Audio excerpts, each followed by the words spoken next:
Hi, I'm Natasha, and I'm the Claims Supervisor of Transportation Claims of the call center. Today we're going to be going over OS&D. What does OS&D stand for? Overage, short, and damaged. The various types of claims issues that you may have when you're hauling an OS&D will be an overage, shortage, damage, warm load, an accident, seal issue, load shift, or a product issue. If you have a product issue, it may be something that is a wrong label for the wrong customer. Who do you contact if you have an OS&D issue? You can contact one of the two groups. One will be poultry and prepared foods, and the other one will be fresh meats. Poultry Prepared Foods is located in Springdale, Arkansas. We are open 7 days a week from 6 a.m. to 5 o'clock at night. Our phone number is 800-756-3461. When we go home for the night, our phones do roll over to night dispatch, and they will be able to take your information and provide you disposition. In order to know that you have a poultry or prepared load that you are hauling, you will have to look at the bill of lading and look at your 500 number. If you have a 500 number, that's an indicator that you're hauling a poultry prepared load, or if you have a sales order number, that is 101. That's also a good indicator that you're hauling a poultry and prepared load. The only other indicator that you'll have a poultry and prepared load is if you're hauling Keystone. Keystones are kind of hard to tell, but if you take a look at the bill, it'll say Keystone written on it, and then you will just go ahead and give us a call. Fresh Meats is the other claims group. They are located in Dakota Dunes, South Dakota. They're open Monday to Friday. They're open from 7 a.m. to 5 o'clock at night. When they go home for the night, their phones also roll over to a night dispatch or security team. They're able to take your information as well. They may be able to provide you with disposition, or if it's something larger, they will hold you over until the team comes in the morning and is able to help you. Their phone number is 800-347-2493. A good indicator that you are hauling a fresh meats load is if you look in the top right corner of the bill at the shipment ID. It'll start with an alphabetic letter and then go into a numeric number. Anytime that you see that alphabetic letter, that's a hint that you're hauling fresh meat. What you need to know. A couple of things that we'll be going over is the temperature setting, is your trailer empty, the cleanliness of your trailer, and scanning in your paperwork after delivery and after you've made a donation. In order to know what to set your temperature at, you'll go ahead and take a look at your bill of ladings. You can either find your temperature at the bottom of your bill or in the top right corner. You always want to make sure that you are setting your reefer to exactly what your bill of lading says. The reason is because if we've ever had to go to court or something like this paperwork is a document that would stand up in court for us. You also want to make sure that when you are picking up from the shipper, you may want to check that your trailer is matching your BOL. Once in a while, these loads are already set for you, and you will go to the guard shack, and the guard shack will sign off that everything matches up when it does not, and you will get to the customers and they will refuse you because your temperature is not set to exactly what those bill of ladings say. You are responsible to make sure that your reefer is set exactly as what your bills say, so please make sure to double check your bills and make sure that they're matching what your reefer says. Here's an example of what your reefer unit temperature unit will look like. Your trailers will be pre-cooled. Do not always assume again that the plant has set your temperature to the correct temperature that is on the bills, so make sure you're double checking that. You will be hauling multi-temp drops. If you're ever hauling a multi-temp drop, it'll come out of Olathe, Kansas. And what this is when you are hauling, you will have to change your temperature of your trailer multiple times. Tyson unfortunately does not have zoned out trailers where you can set certain zones for each specific trailer. What you will need to do is follow this specific piece of paper. It will have an in-transit temp, and it will also have a stop temp. Your in-transit temp is when you pick up from the shipper and you're on your way to your first customer. That's what your temperature needs to be set at. And then your stop temperature is for when you arrive at the customer. Some drivers will go ahead and set this temperature when they are at the guard shack of the customer, but I would highly recommend that you set it about an hour before you reach the customer. This way it gives your trailer time to equalize out to get to the right temperature. Is your trailer empty?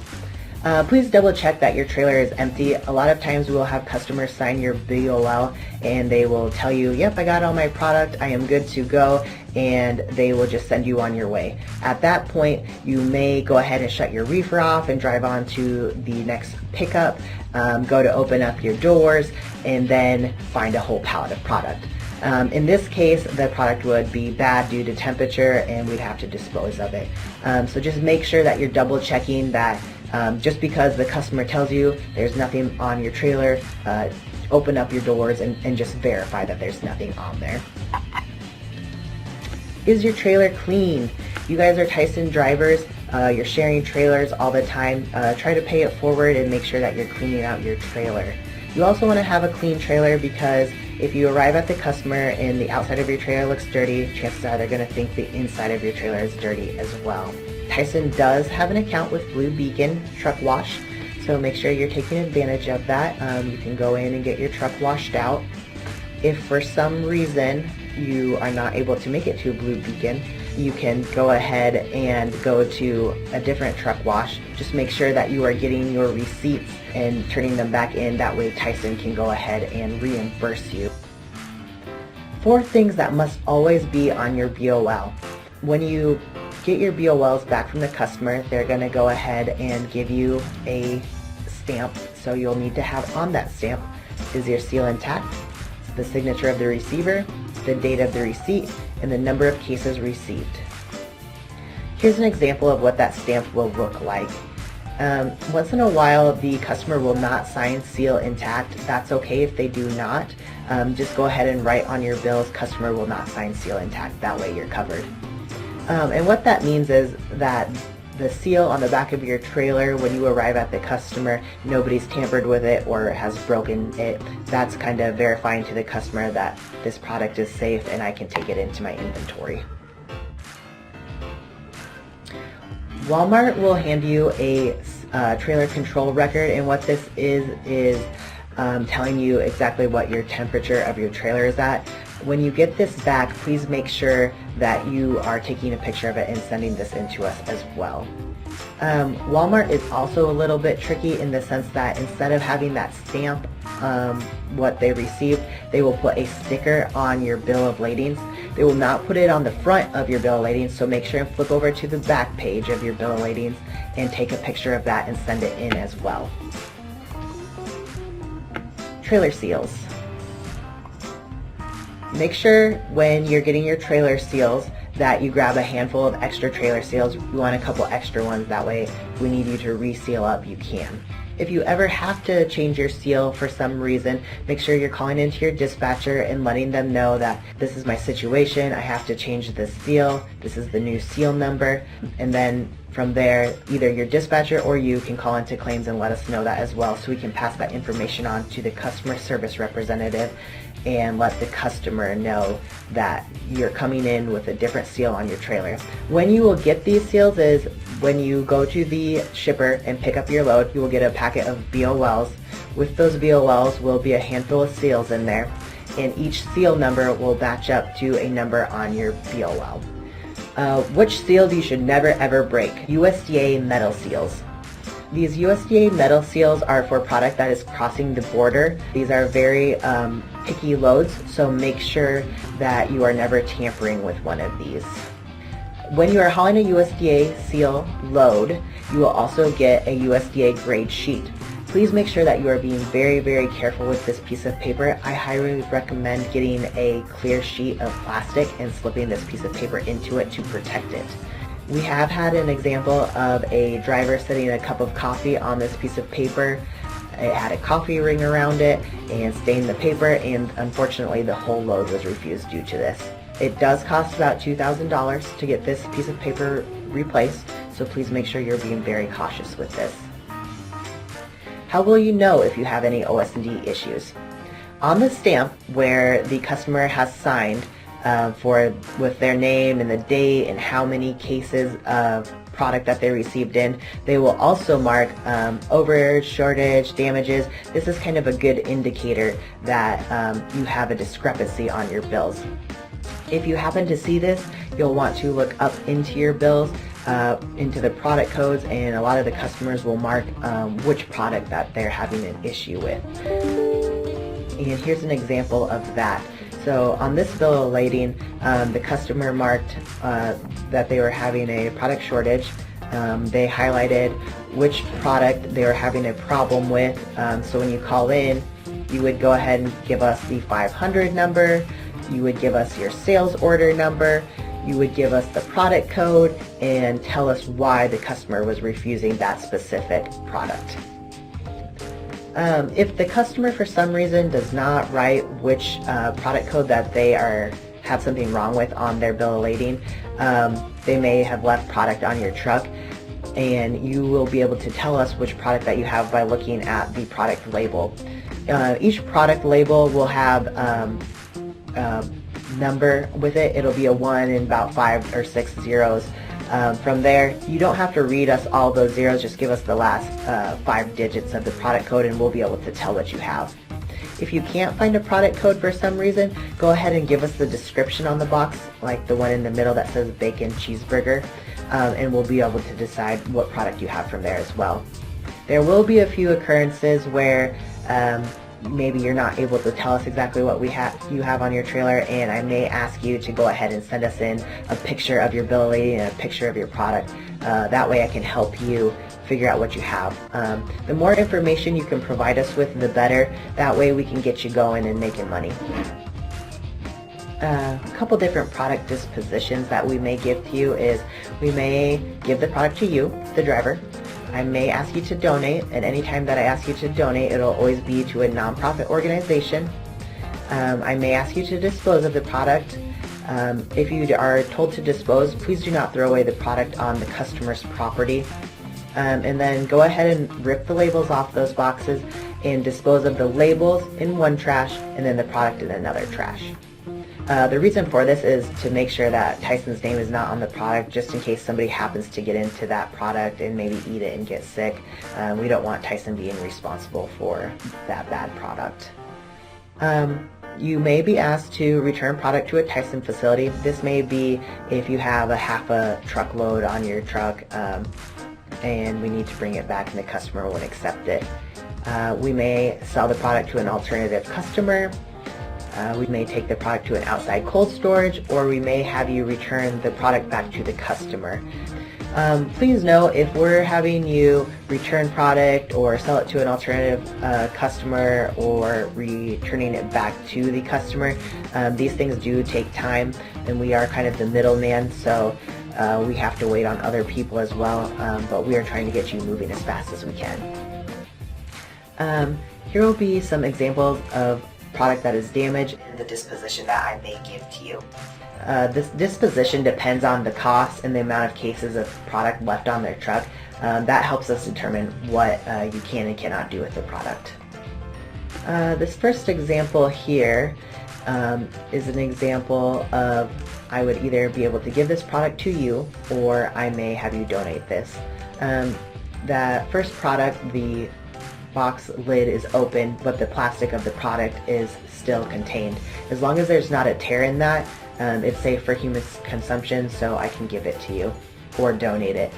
That second product, the product is kind of rolling around on the truck, but as long as it's not punctured, I would be able to go ahead and give that to you. And then the bottom picture, the box is a little bit scrunched up and damaged, but the product itself should be fine, so I'd be able to give that to you or donate. If I'm ever giving you product, please make sure that you do not resell that product. If you resell that product, you could get in a lot of trouble. So here you see that the boxes are all open along with the plastic that is concealing the product. Because that product is open, it will need to be disposed of. It's no longer safe for human consumption. So something like this, I'm going to ask you to dispose of. You would take and rip the labels off, throw the product in one trash container, and throw the labels in another. Again, you cannot throw away product on the customer's property. They don't like when we fill up their trash bins, but you can go ahead and throw product away at a Tyson facility, or if you would like to throw it away at a truck stop, that's okay as well. This is an example of forklift damage. So you can see that there's a definite fork hole poked into this box. We can't really say if it's the shipper's fault or the customer's fault. It's just kind of something that happens. Either way, you, the driver, are not responsible for this, as you did not load or take the product off the truck. You just need to make sure that you're calling it in to us so we can tell you what to do. This specific case, though, is a little bit special because it is a Burger King label. So we do have a few products that are private label. So Burger King, Jimmy John's, and there's a lot other ones that those specific customers, they may tell you, hey, I got 10 boxes of damaged cases, but we're going to keep them. So they will dispose of them themselves. So if you ever happen to get that, they'll mark that on their bills, but just go ahead and call it in and just say, customer said that we had 10 damaged boxes, but they're going to keep them. And that way we'll be able to record that and give you a claim number. This is an example of load shift. I'm not for sure if you guys are familiar with this or not, but the red straps, this is a huge example of why red straps are so important.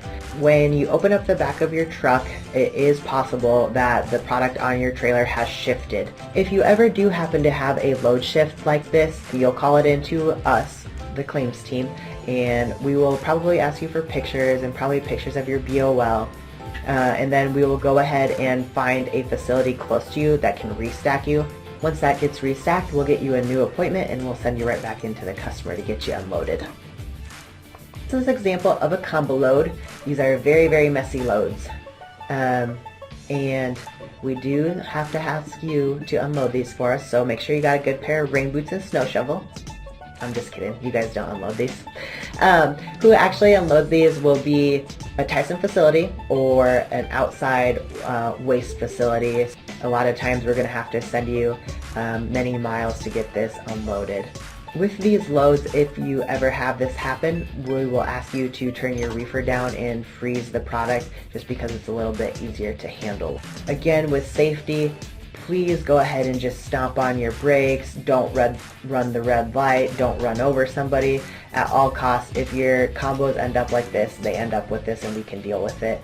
We would much rather see you and others be safe than worry about damaging the product.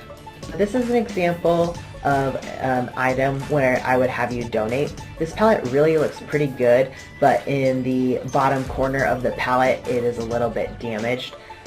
Customers will refuse whole pallets like this because they have conveyor systems that the pallets will ride on, and when they have corners that are bent up, they don't ride on those conveyor systems very well. Because you guys are Tyson drivers, we do go ahead and find you donation sites. They must be non-profit organizations. We will give you about a list of 3 different places to go to. If it's something larger, like 300 cases or more, I will call myself for you and make sure a donation site can go ahead and take all that product off your truck. What is acceptable on a good donation receipt is the name of the organization. It must be nonprofit again. The address, so city and state, the phone number, thank you Tyson. Unfortunately, I cannot have it say thank you the name of Bob, the driver. For tax purposes, it has to say thank you Tyson. I also need to see the amount of cases that you donated and then the signature of the receiver. This is an example of a non-acceptable donation receipt. The reason why this one is not acceptable is because it is handwritten. Unfortunately, we can't accept handwritten donation receipts. They need to be on a letterhead. The only time that we can accept a handwritten donation receipt is if it has a business card stapled to it. But I'm asking you to transflow in your bills and your donation receipts. I need those to be sent in within 15 to 30 days. I do ask that you send them in immediately. Reason being is that way it just gives us time to get those bills in and less time for you to possibly lose them or something like that. I know a lot of times the customer will kick you off their property and not let you sit on their lot. So maybe if you go to the next stop, just go ahead and send your bills in at that time. That way we can make sure and get all your information in. But if you have any discrepancies, please make sure you are calling those in at the stop that you are on. If you happen to have a pallet of product on your truck at drop 1 and you go to drop 2 may refuse your whole load just because they don't want to work around drop 1's product. Other documents that you can transflow besides signed BOLs and donation receipts are the Walmart trailer control records and anything that's like a claims notification form, and then if you have a batch code sheets.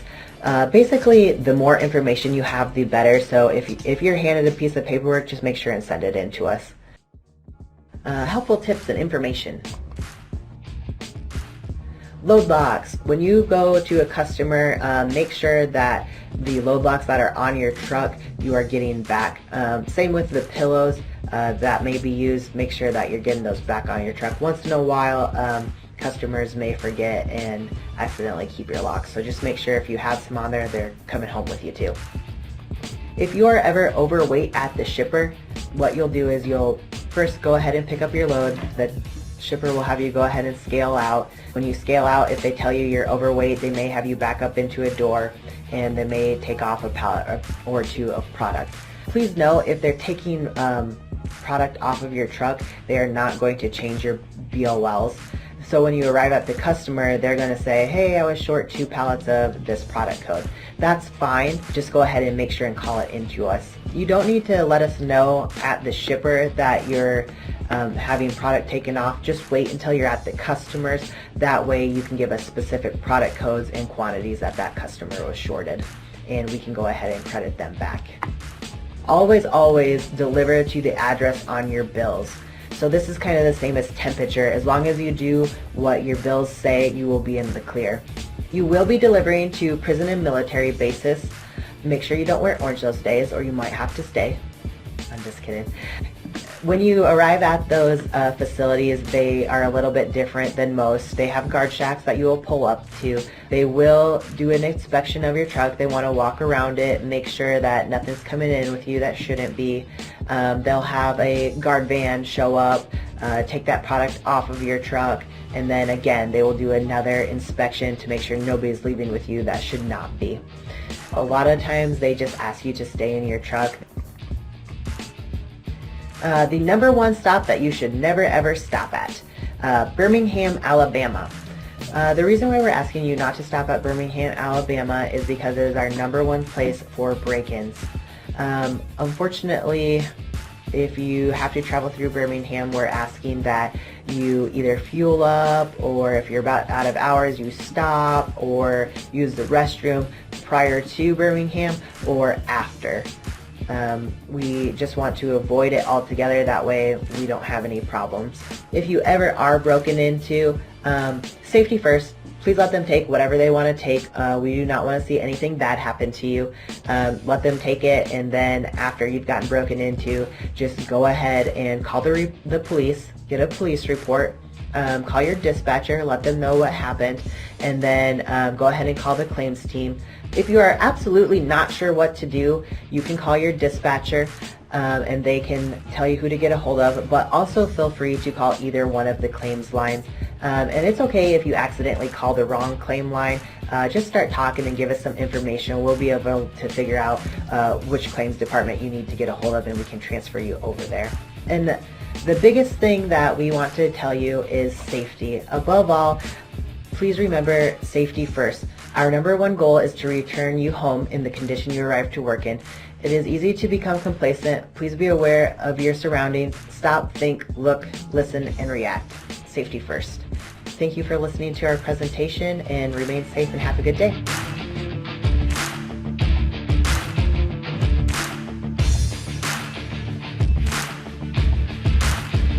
When it comes to trailers on the road, you are our eyes and ears. If you don't call it in, we won't know to get it fixed.